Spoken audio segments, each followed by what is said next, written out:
আমি প্রায় বলি যে কোরআনিক এই মেডিসিন গুলো আপনারা খাবেন, মাখবেন, এগুলো অনেক ভালো। চেহারা উজ্জ্বল থাকে, চুল সহজে সাদা হয় না। পবিত্র কালামুল্লাহ মাজিদে সব মিলে সূরা কয়টা বলেন তো?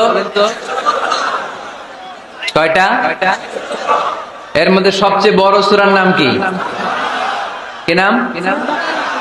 বাকারা। এই সূরা বাকারার মধ্যে সবচেয়ে শ্রেষ্ঠ একটা আয়াত আছে, ওই আয়াতের নাম কি? আয়াতুল কুরসি। প্রত্যেক ফরজ সালাতের পরে আল্লাহ রাসূল সাল্লাল্লাহু আলাইহি ওয়াসাল্লাম আয়াতুল কুরসি পড়তেন।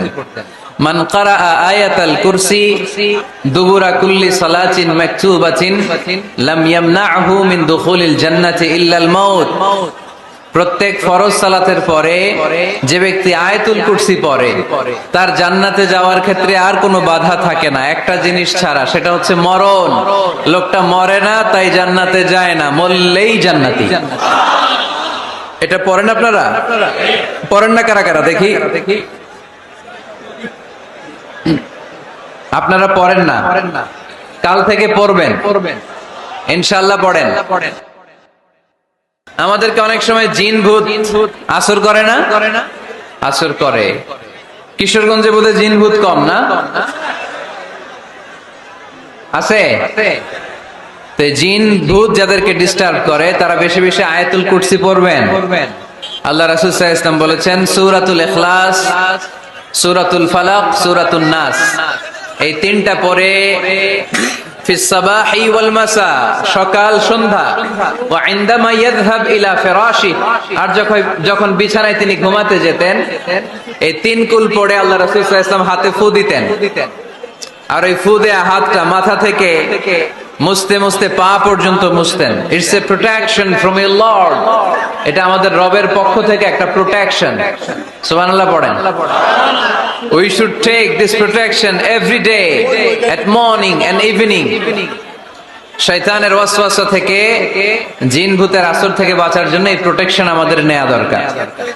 আমাদের আদরের কচিকাঁচা সোনামণিরা যারা আছে তাদেরকেও, বাচ্চাদেরকেও জিন ভূত ডিস্টার্ব করে কি করে না? করে। আমরা তাদেরকেও এগুলো শিখাই দিব। এগুলোকে বলে আর রুকিয়া আল ইসলামিয়া, ইসলামী রুকিয়া।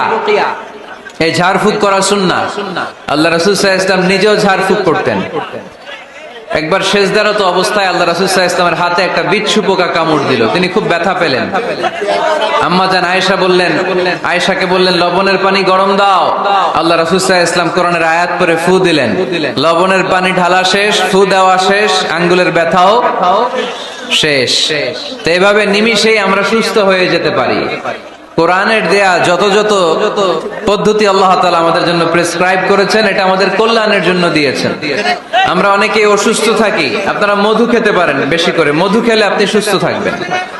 কালিজিরা খেতে পারেন, কালিজিরা হাব্বাতুস সাউদা শিফাউন মিন কুল্লি দা ইল্লা সাম, মৃত্যু ছাড়া সব রোগের ঔষধ।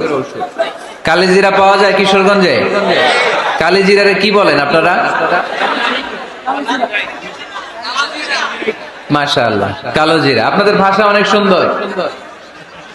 কিশোরগঞ্জ, ময়মনসিংহ, আপনাদের ভাষা অনেক সুন্দর। তো এই কালো জিরা আপনারা খাবেন, মধুর সাথে মিক্স করে খাবেন। সুস্থ রাখবে কে? আমি প্রায় বলি যে কোরআনিক এই মেডিসিন গুলো আপনারা খাবেন, মাখবেন, এগুলো অনেক ভালো। অলিভ অয়েলের কথা আমি প্রায় বলি। আল্লাহ রাসূল সাল্লাল্লাহু আলাইহি ওয়াসাল্লাম অলিভ অয়েল মাখতেন, জাইতুনের তেল দিয়ে দাড়িতে মাখতেন, চুলে মাখতেন, গায়ে মাখতেন। চামড়া সহজে কুচকে যায় না, চেহারা উজ্জ্বল থাকে, চুল সহজে সাদা হয় না। এজন্য বেশি বেশি অলিভ অয়েল ইউজ করবেন।